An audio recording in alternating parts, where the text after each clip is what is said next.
Kombinasi paket Tuhan. Ayat renungan kali ini diambil dari kitab 1 Raja-Raja pasal 17 ayat 10 dan 12. Demikian firman Tuhan. Sesudah itu ia bersiap, lalu pergi ke Sarfat. Setelah ia sampai ke pintu gerbang kota itu, tampaklah di sana seorang janda sedang mengumpulkan kayu api. Ia berseru kepada perempuan itu, katanya, "Cobalah ambil bagiku sedikit air dalam kendi, supaya aku minum."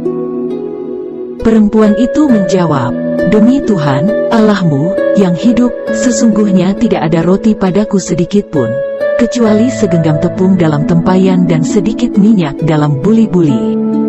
Dan sekarang aku sedang mengumpulkan 2-3 potong kayu api. Kemudian aku mau pulang dan mengolahnya bagiku dan bagi anakku, dan setelah kami memakannya, maka kami akan mati." Dalam masa kelaparan dan kekeringan yang melanda Israel, Tuhan memerintahkan Nabi Elia untuk menemui seorang janda di Sarfat yang akan memeliharanya selama masa kelaparan. Lalu bertemulah Nabi Elia dengan seorang janda miskin yang hanya memiliki sedikit air, segenggam gandum, dan sedikit minyak.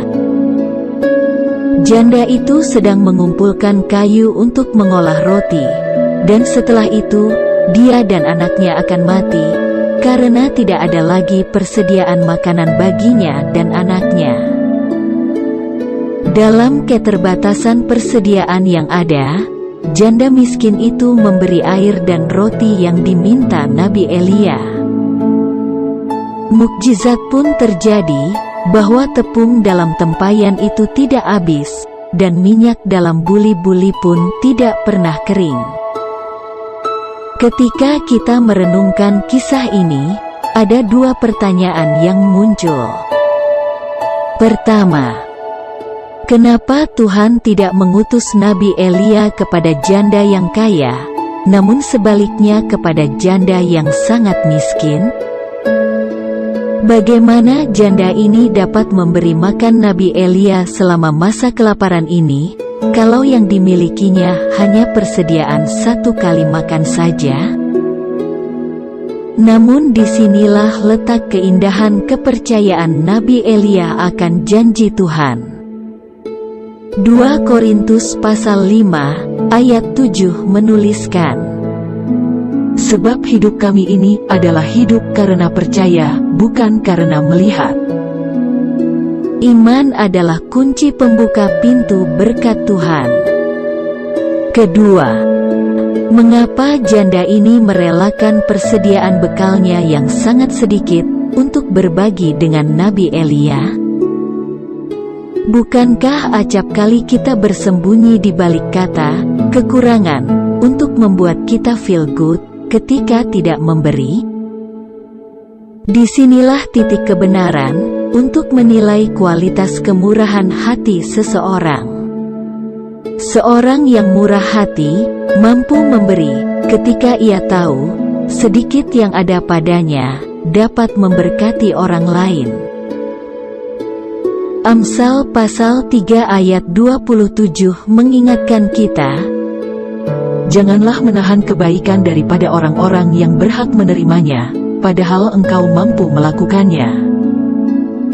Ingatkah kita akan decak kekaguman Tuhan Yesus atas pemberian seorang janda miskin yang mampu memberikan 2 peser, yaitu seluruh yang dia miliki? Demikianlah kemurahan hati memiutangi Tuhan.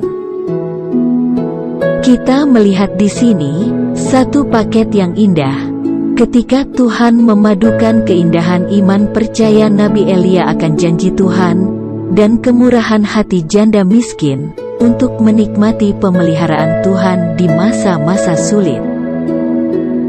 Belajarlah dari kombinasi paket Tuhan ini, untuk tetap menurunkan berkat Tuhan di tengah masa-masa krisis seperti sekarang ini. Tingkatkan kualitas iman kita, seiring dengan meningkatkan tingkat level kemurahan hati kita, karena mudah beriman dan bermurah hati ketika semua dalam keadaan baik. Dengan demikian, jadikan iman dan kemurahan itu menjadi sikap hati terdalam, sehingga kita tidak mudah terkondisi dengan keadaan yang ada, tetapi kita memanfaatkan kondisi yang ada untuk memberikan kemuliaan kepada Tuhan, karena janji Tuhan bahwa kita lebih dari pemenang. Amin.